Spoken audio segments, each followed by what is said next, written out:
What's going on, guys? Today we are back. We're doing an oil change on my wife's 4Runner today. This is her 1996 Toyota 4Runner. It's got over 500,000 kilometers.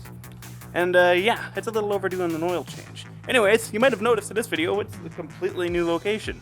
I've recently moved. Still no garage, but it's a lot better driveway to be working on a vehicle, and it's still in the dirt, so we're still Dirt.Garage. And I got a real shed to actually keep my tools in now, instead of keeping it on my back deck in the rain and the elements and getting them all destroyed.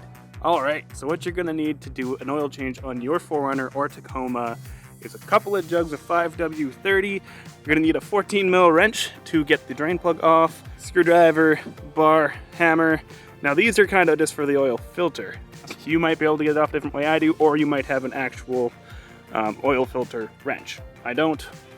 Alright, first up, we're going to drain the oil. So, get your 14mm wrench and your drain bucket handy, and then loosen the bolt on the bottom of your oil pan to drop the oil.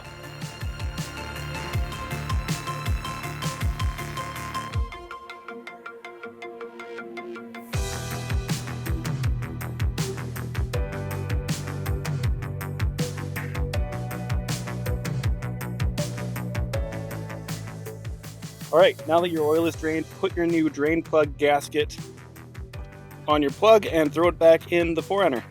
Alright, so now that the oil's dropped, the next step is to actually replace the oil filter. I thought I had enough room to use the old screwdriver and hammer technique. You pretty much you hammer the screwdriver into the oil filter and then turn the screwdriver, but that didn't work. So what I ended up doing is using this bar here, and you can actually get it in just over the driver's side tire there. You open up the flap above the frame rail, and you can use this and hammer the back of it and just slowly turn the filter around in circles, and I got her off.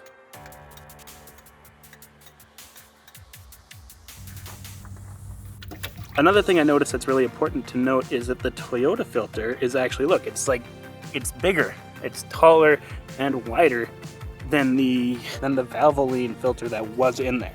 So, might as well use a Toyota filter. This is like $9 from the dealership, guys. Alright, now for the easy bit. Put the oil back in the thing. So, it calls for, I think, just over 5 liters or something. So we got a couple of 3-liter jugs that'll do the trick. And as you can see on the dipstick, it is just over full. So we're going to run it for a bit and then check the level again.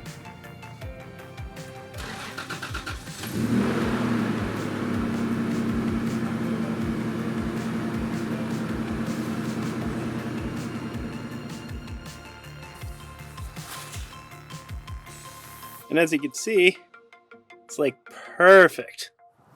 All right, and that is it. So if you learned something, please give me a thumbs up, subscribe. If you want to see more of my wife's 3rd Gen 4Runner, let me know. Maybe we'll make more videos on it. I'm down. Anyways, yeah. See you in the next one. Peace.